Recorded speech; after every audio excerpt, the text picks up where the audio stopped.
कुडाम Berlin की सबसे प्रमुख शॉपिंग स्ट्रीट में एक है। हर साइज, रंग और तरह की जीन्स। क्या खरीदा जाए समझ ही नहीं आ रहा। लेकिन मैं जहाँ भी खरीदारी करूँ, मुझे कीमतों की फिक्र नहीं होती। मैं तो ये जानना चाहती हूँ कि जीन्स किसने बनाई है और क्या उसके लिए उन्हें मुनासिब मेहनताना मिला। ऐसी जानकारी लेबल्स पर शायद ही मिलती है। अक्सर उस देश का नाम भी नहीं लिखा जहाँ ये बनाई गई है। फिर भी बहुत सी कंपनियां सस्टेनेबल होने का दावा करती हैं।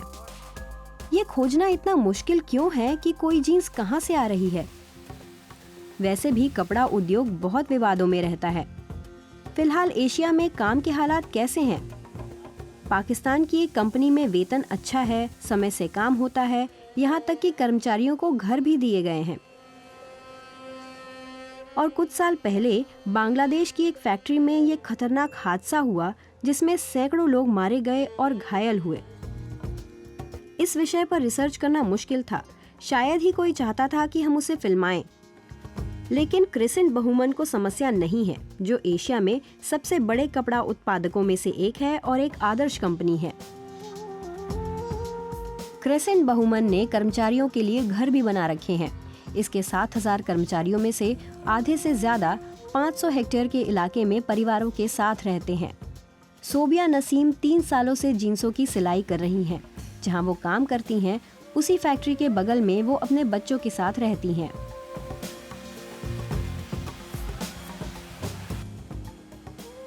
यानी कि यहाँ पे ख़ास तौर पे जो सेफ्टी है ना, वो बहुत ज़्यादा है। यहाँ पे बाहर से कोई लोग नहीं आ सकते बगैर उसके इजाज़त के। यानी कि जो हमारे रिलेटिव भी आ रहे हैं या हमारे जो फ्रेंड्स हैं, वो जो भी आ रहे हैं ना, वो बगैर इजाज़त, बगैर सिक्योरिटी के यहाँ पे अंदर नहीं आ सकते। और हमें ना यहाँ पे बहुत अच्छा, यानी कि रिहाइश बहुत ज़बरदस्त है, जिस तरह भी है बाहर की निस्बत, बाहर कंपनियों की निस्बत। और वैसे भी यहाँ पे माहौल ख़ास तौर पे जो है ना, लड़कियों के लिए बहुत सेफ, बहुत ज़्यादा। वो जॉब के लिए यहाँ पे एक हद जो है ना, बाहर के माहौल से बहुत डिफरेंट है यहाँ का माहौल जो है ना। यह कंपनी 20 साल पहले कुछ पाकिस्तानी परिवारों ने एक बहुत ही गरीब इलाके में खोली थी। मैनेजमेंट के मुताबिक इसके संस्थापक लोगों का जीवन स्तर सुधारना चाहते थे। फैक्ट्री में हर महीने करीब 10 लाख जीन्स बनाई जाती हैं। इसके सबसे अहम मार्केट अमेरिका और यूरोप हैं। कंपनी के डायरेक्टर बताते हैं कि यहाँ मैटरनिटी लीव, समय से काम और एक न्यूनतम वेतन सब निर्धारित है।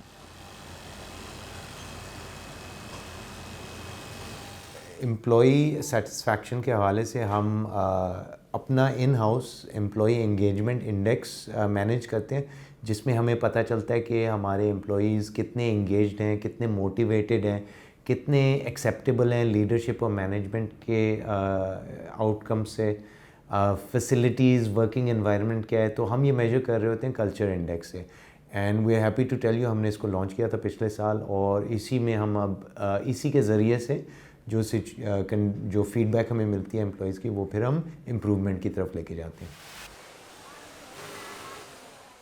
यह पाकिस्तान के लिए पूरी तरह नई बात है। एनजीओ क्लीन क्लॉथ्स कैंपेन दुनिया भर में कपड़ा उद्योग पर नज़र रखता है। एक्सपर्ट कहते हैं कि सभी बड़े संकटों के बावजूद पिछले 10 साल में शायद ही कुछ बदला है।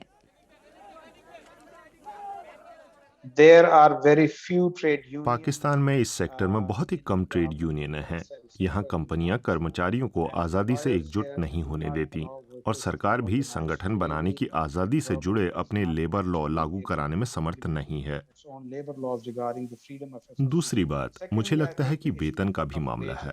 कर्मचारियों को अपने परिवारों को कुछ मूलभूत सुविधाएं मुहैया कराने के लिए 8 घंटे से ज़्यादा काम करना पड़ता है।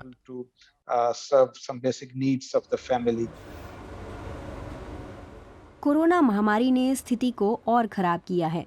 ऑर्डर में कमी आई है। कुछ कंपनियों ने तो सीधे कर्मचारियों की छटनी कर दी है। लेकिन पाकिस्तान में क्रेसेंट बहुमन ने सभी को कंपनी में रखने की कोशिश की है, जैसे कि सोबिया नसीम।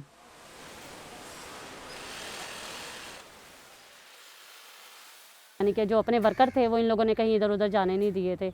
इस तरीके की इन लोगों ने प्लानिंग की थी कि कोई भी वर्कर जो है ना यहाँ से गया नहीं था। और अगर किसी को भेजा भी था तो उन्होंने 2 महीने के बाद या 3 महीने के बाद जैसे इन थोड़े हालात बेहतर हुए तो वापस रीज्वाइनिंग करनी शुरू कर दी। कंपनी अपनी छवि को सुधारना चाहती है। वह चाहती है कि ग्राहकों को पता चले कि कर्मचारियों के साथ और जगहों से बेहतर बर्ताव होता है। कॉरपोरेट जिम्मेदारियों के साथ साथ इससे ज़्यादा रेवेन्यू भी आ रहा है, क्योंकि ज़्यादा से ज़्यादा ग्राहक सस्टेनेबिलिटी की ओर ध्यान दे रहे हैं। जकी सलीमी कहते हैं कि वे पूरी सप्लाई चेन में ही पारदर्शिता चाहते हैं। ब्लॉकचेन का फ़ायदा ये होएगा, जो कंज्यूमर है यूरोप में, वो अपने परचेज़ को, चाहे वो जीन है, टी शर्ट है, उसको स्कैन करके देख सकता है कि मेरी कॉटन कहाँ से आई, किस फैक्ट्री ने मेरा गारमेंट बनाया है, इस पे एनर्जी कितनी कंज्यूम हुई, जितनी तफसील अवेलेबल होएगी उस वक्त तक, इसका कार्बन फुटप्रिंट क्या है, इसका कॉटन फुटप्रिंट क्या है, बहुत सी इन्फॉर्मेशन अवेलेबल होएगी कि वो डिसीजन बना सके अपने फ्यूचर परचेसेस और करंट परचेसेस के लिए। हालांकि अब भी ऐसी तकनीक मौजूद नहीं है। मैं जब भी कपड़े खरीदती हूँ तो अब भी इस बात को नहीं जान पाती कि क्या उन्हें उचित तरीके से तैयार किया गया होगा। लेकिन बर्लिन में मैंने कुछ जीन्स ढूंढी और आखिरकार मुझे ये मिल गई, ऑनलाइन करीब 40 यूरो में। मुझे लगता है कि ग्राहकों को यूरोप में सरकारों से भी बात करनी चाहिए ताकि वे पाकिस्तान पर लेबर लॉ को बेहतर तरीके से लागू कराने के लिए दबाव बना सकें, और इस क्षेत्र में और भी खुलापन होना चाहिए और ग्राहक भी ब्रांड्स के साथ काम की परिस्थितियों के बारे में पारदर्शिता की मांग कर सकते हैं। कम से कम पाकिस्तान में एक कंपनी है जो साफ सुथरे और सस्टेनेबल तरीके से कपड़े बनाने की कोशिश कर रही है, लेकिन देश की दूसरी कई कपड़ा फैक्ट्रियों में अभी ऐसा संभव नहीं है।